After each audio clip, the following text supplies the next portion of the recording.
Healing Hour with Dr. Khehlelezi Enganeni on Vuma FM.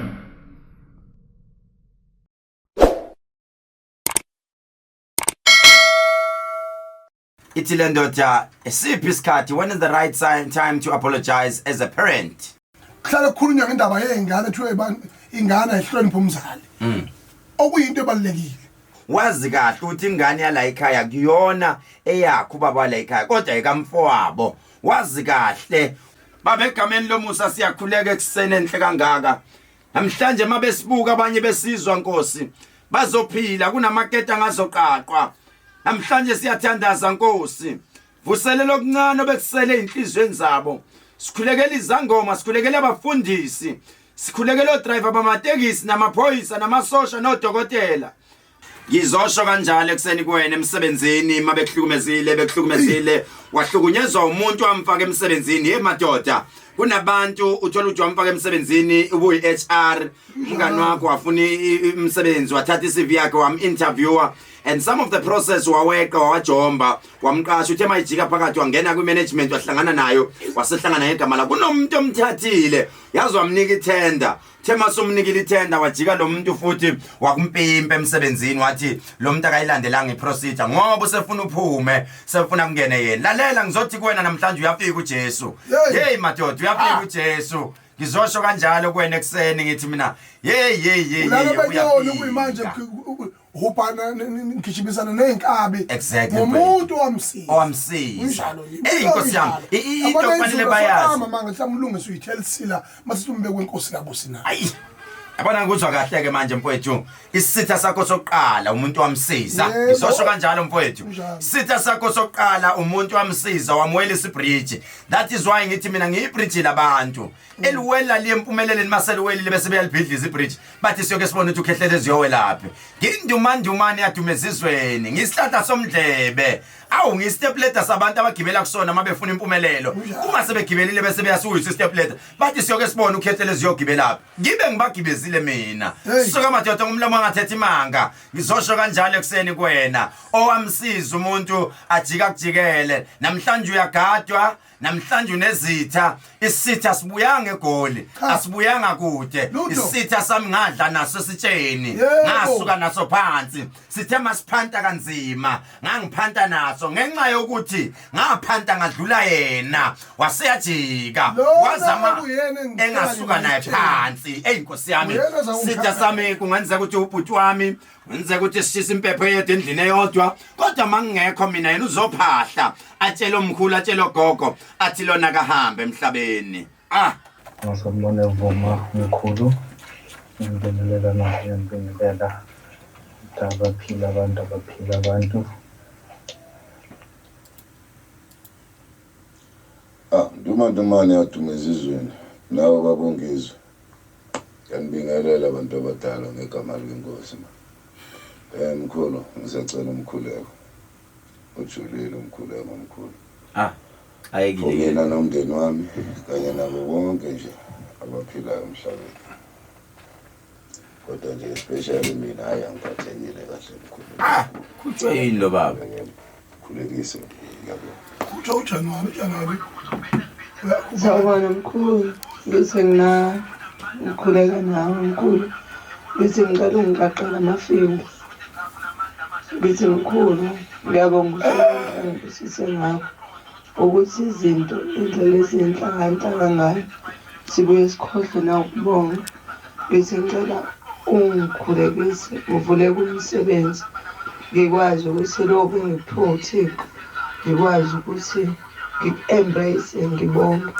uma unjani thank you Amen ndumandumane ngiyanibingelela isitudio mkhulu nami ngiyangena ngeNkosi cela ukuthi ke nami uzungibeke emthandazweni ndumandumane umuntu uduze wakaduze yebo ngeke ngabe khulu kodwa ekhaya kusomsinga ngiyacela ukuthi ndumandumane ingibeke emkhulekweni yebo kufuneka nje inkosi izinto inhlahla kuphinde kubaleke nezitha mkhulu uNkulunkulu wami amen. All right, sibheka straight ku topic yanamhlanje Hey kuzoba mnandi topic yanamhlanje kushubile. Usixoleleke yonke topic esifaka lana ungaboyitshela ukuthi si personal kunomuntu othi mayisefunde kakhulu esikoleni athi you guys are too personal. Topic yonke sifika la sinikwa namhlanje I topic esinikwa producer wethu gama lakhe gama lika producer uMalibongwe uyena sisi ke umdidiyelo ohlelo osinika I topic igama lamakhosikazi kanjobani isibongo Malibongwe igama lamakhosikazi isibongo bani Kumede okay Makumede maqwaba yeyeye uyena ke osididiyela uhlelo lwethu osinika ama topic okuyiwona esiwafakayo namhlanje ke sibhekela phana kwindaba ejulile kakhulu kukhona indaba sinike yona masithi siyayibheka siyazi ukuthi abaningi bayothi mabeyizwa le ndaba bavala ingubo abalele abaye emsebenzini bawuhamba bekhubekile ngoba hey kuyofuneka abantwana abazoyibona le topic noma bazoyibona ku YouTube bayishare impela kakhulu ngoba ithinta intsha kakhulu sinohlobo labantwana basemgwaqweni abama street kids sinabantwana bana anger ngenxa yale topic kodwa namhlanje sizolapha inhliziyo zabo namhlanje sizothe ekhaya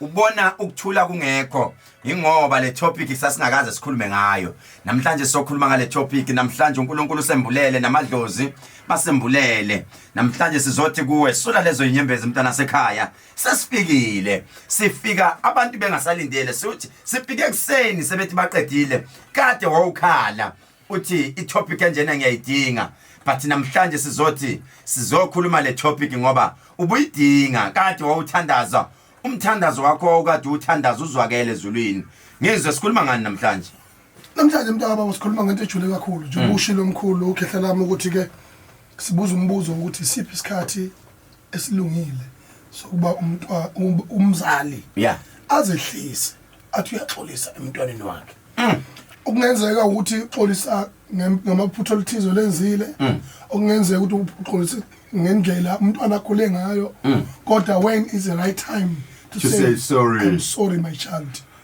I did you wrong ngoba indawanyana eqhayi kakhulu leyo sinabazali lapha abavimba ngamazinyo njengenja uma kufanele ehle inhlonipho ayibi one sided kuphela kodwa lento ifana nokuhlukumezeka kwabesifazane nabesilisa bakhona abantu basilisa bahlukumezwa abantu besifazane kanti nasikhona ke la kuhlala kukhulunywa ngendaba yengane ethiwe ingane ayihloniphe umzali okuyinto ebalekile kodwa ke nomzali naye kumele ayihloniphe futhi ingane when is the right time to say my child I'm sorry ayinezwa ke shubile sipheka siyathulula sho kanjalo umpaka amacengwane ithi le ndoda esiphi isikhathi when is the right time to apologize as a parent am I right unjalo mfowethu okay when is the right time to say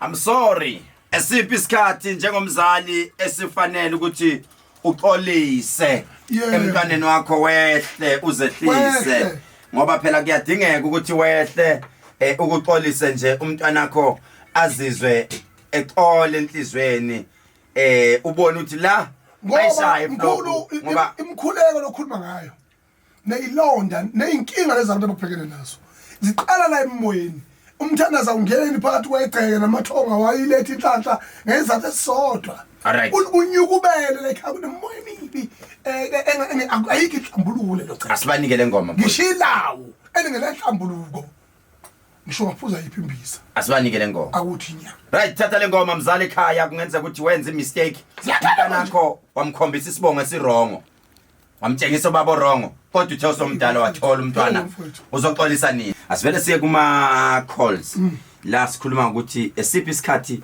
esifanele ukuthi umzali axolise enganeni yakhe noma emndenini nje at all kunini la anibiza khona as a family at you know what my kids ngizoxolisa namhlanje ngizoxolisa impela ukuthi kunala engashayisa khona and I've been living a fake life namhlanje ngizokwehla njengomzali wenu ngizocela uxolo esiphi isikhathi esiright sokuthi umzali axolise uhleli nathi ke kwivuma 103 kumsombuluko it is a Monday 17 of January 2022 uhlelo lumnandi kakhulu esibanalo njalo from Monday to Friday ngoba sevalelise sazoshona 4 a.m. to 5 a.m. nina nginazi parents you uthe awazi ukuthini cha banjani abazali bazala njani lapho bathathe sibagive bathathe sigive abazali sibhekene nabo manje zikhala kubona manje ngikhala kubazali 086 10 10 300 086 10 10 300 vuma sawubona Mkhulu. Yebo baba. Enjani? Ngiyaphila. Yebo. Umzali. Ngingani. Okay, bakuhethile abazali bakho. Okay, benzeni?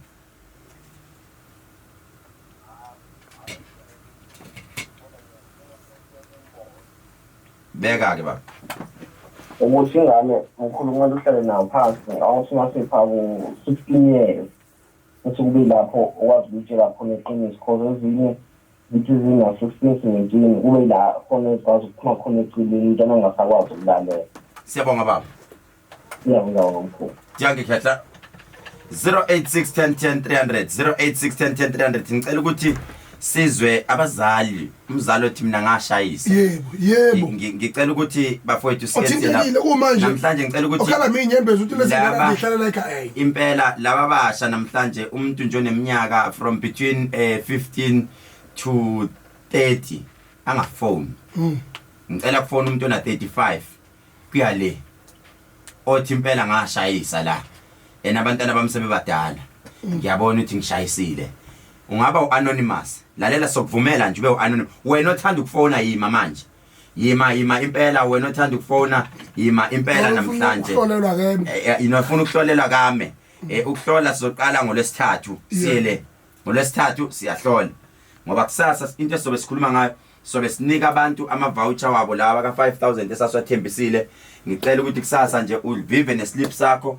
uyasenda siyasenza kanjalo njengoba besithembisile sobe sipackage namhlanje senza yonke into siletha epharmacy besilethele iliphu then kusasa sinika la mavacha usikhohliwe ngalokho siyamemezela kusasa imali zabantu siyayifaka ema accountini kusasa right ake sizwe uthini lo vuma sabona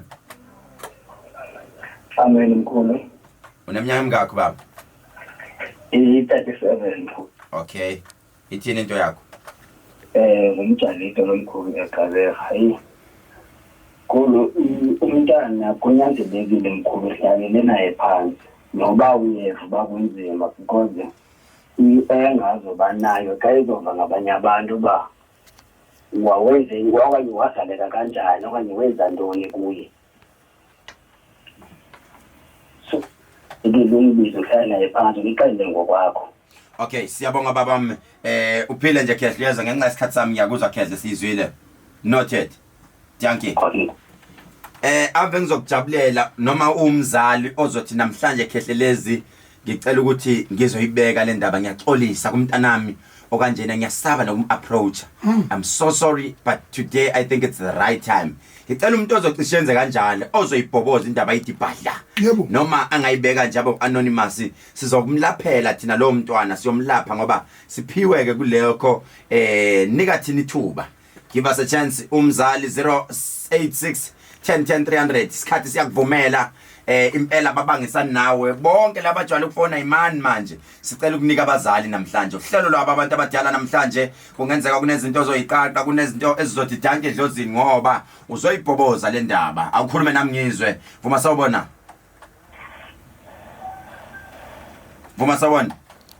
Amona kanjani siphilile baba kunjani ngithulile mkhulu khuluma noSambulo sibuya uLundo Thokoza ngiyabingelela kumfowethu ngizwe lapho mfowethu ngicela umkhulu ngidekele bakhe ukhehla lami sishilo lento sisaqala bafowethu sathi singayi lapho sibhekene nenkinga la kunabantu abathi I owe them a sorry ngi-owe abantwana bami usorry ake sivele sigijimeni siye khona 086 10 300 ungadini wabhuti wena esanda ukuthi sikuvale manje cha mfowethu sibila endabeni yokuthenini kunini la okufanele khona abazali baxolisa. Ake ngisho lento kubalekile ukuthi umzali uxolise ngoba uthola ukuthi uhamba uyohlola sekuze kuyaphuma lapha ukuthi kunenhlambuluko kwakufanele uyenze.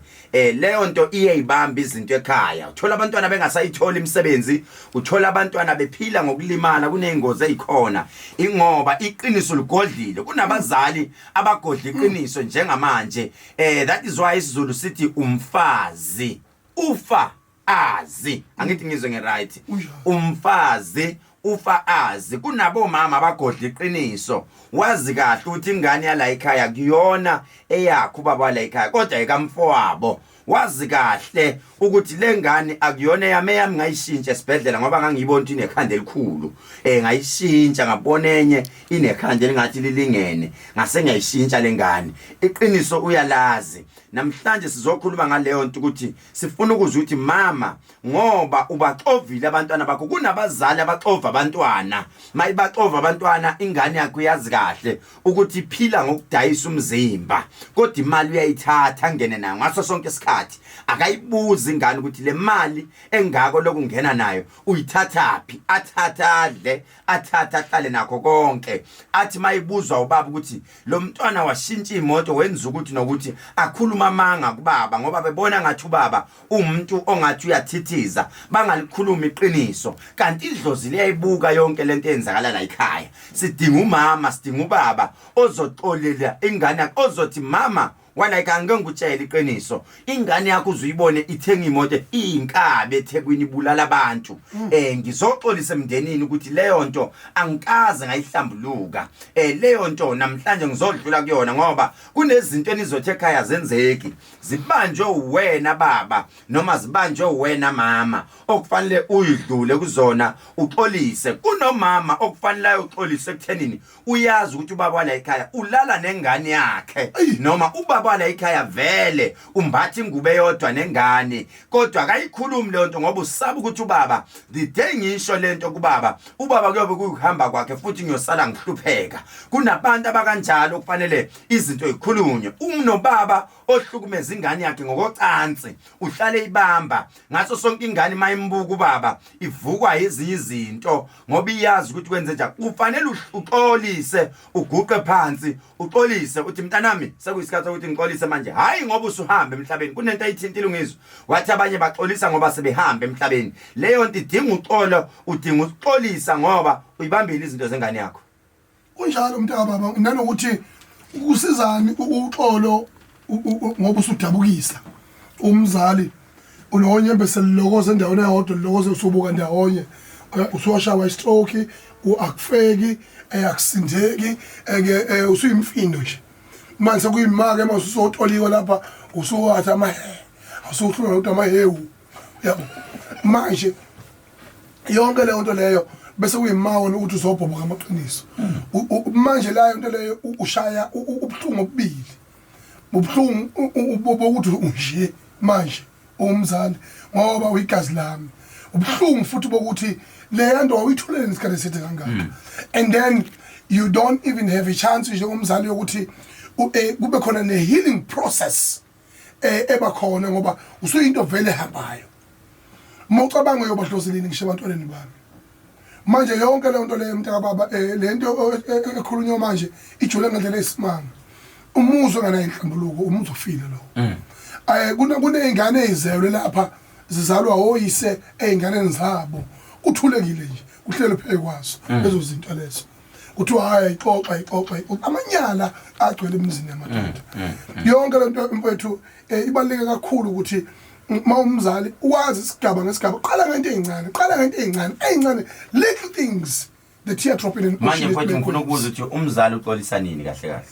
Umzali fanele nje akwazi ukufunda ukuxolisa ngento ezincane ube process oyijwayelayo and then emveni kwalokho ingane zakho ukwazi ukuengage nazo uxoxe nazo. Isilungu sithi practice what you preach. Yebo ngusingane mayine ephutha ikwazi ukuthi ibe novalo nomntwana noma emendweni azi ukuthi indoda masixabene ngiyaxolisa mangisephutheni ngoba vele lento umama beyenza nathi ekhaya ubaba nathi beyenza ethi mayisephutheni axolise. Khona umbazi ovela ayivalele kameleni ashude kunokuthi axolise ashude uyoxhukula iviki lonke engadli azasizakala asileka ukuthi ulimeka kancane yabo. Eslima. Athi usilimeka kancane athimeka kancane ngenxa yokuthi ucasukile yabona uyakwazi ukuthuba abeka kuyaga strike Ukhona ke wakhuluma enye into ngizwe mawusasho kanjalo. Uthe ipilisi lokunciphisa umzimba. Indoda. Angazi nje bechaza ukuthini. Uthi ipilisi lokunciphisa umzimba uma umuntu wesifazane ufuna ukusilima. Ngene emshadweni. Enamanga. Ngene emshadweni. Cha, indoda enamanga. Angazi ukuthi Hayi indoda. Usho kanjalo? Indoda enamanga. Elamadoda ke ipilisi lokunciphisa umkhaba wamadoda eliphi? Ngoba amadoda. Umuntu wesifazane naye. Na umuntu wesifazane stressana. By headache. Alright, asihlanganeni kusasa bafowethu ngicela ukuthi wonke umuntu amene slip sakhe avive then makuthiwa send islip sakho kusasa sisende kusasa sizodedela ama voucher ka 5000 ukuze abantu bahambe bayothengela abantwana ama uniform izokhumbula ukuthi bebese emakhemisi abantu siyabonga kakhulu ukuthi bathengile emakhemisi kusasa tomorrow www.vumafm.co.za ngo 4 am sizobe sithi thina sicela usend islip sakho ungagijima uyothenga ke namhlanje bese usend islip sana namhlanje kodwa ke mawukwenzile lokho akunankinga nalokho kuyobe kuyinhlanhla yakho mawuthenge ngokungale ka 4000 rand sicela usend islip kunama voucher esowakhipha kusasa awu 4 ka 5000 sizonika abantu sizobapha nje abantu abathengile impela emakhemisi kaKhehlelezi avuliwe izinto zibuyelile normal prices abagijima abantu bayekhemisi noma nje uyile ekhemisi wafika nje washutha nje ushuthe nje uthi bukani kodwa ngithandile emkhulu wethintini lento yokuthatha abantu kade besemakhaya bebelindiwe abaye bebelindiwe hawule emoya emibi ibalekile lemkhulu hambe bayothenga bageze mfowethu bageze uze nako Khehlelezi kodwa uyafika nje umsebenzi umsethola incwadi exactly abese qeda gijima ekhemisi athi yini engayithola sekubhedile hamba manje nasenyangene yangakini hamba ohlola unyaka uqala ukuyogeza ubone into zakho ukuthi ihamba kanjani mawufuna ukuzohlola kaKhehlelezi awuzama uthinte le number ethi 072 1234 976 ufuna ukuzohlola kaKhehlelezi 063 051 7641 063 051 7641 noma mawusegoli ufuna ukwenza iappointment yasegoli uthi 066 00 266 33 066 00 266 33 mawusethekwini 072 1234 976 kanti ke mawuzofona ngenamba yase office noma ufuna ukufona ilandline uthi 087 566 087 55 1177 550 087 550 1177 087 550 1177 mina nawe asidibane kusasa kanti ke yonke into kade ikhulunywana nayo into kade yenzeka ngicela ugijima futhi ntambama ngo 5 o'clock uyecheck ku YouTube yobe si uploadiwe siyabonga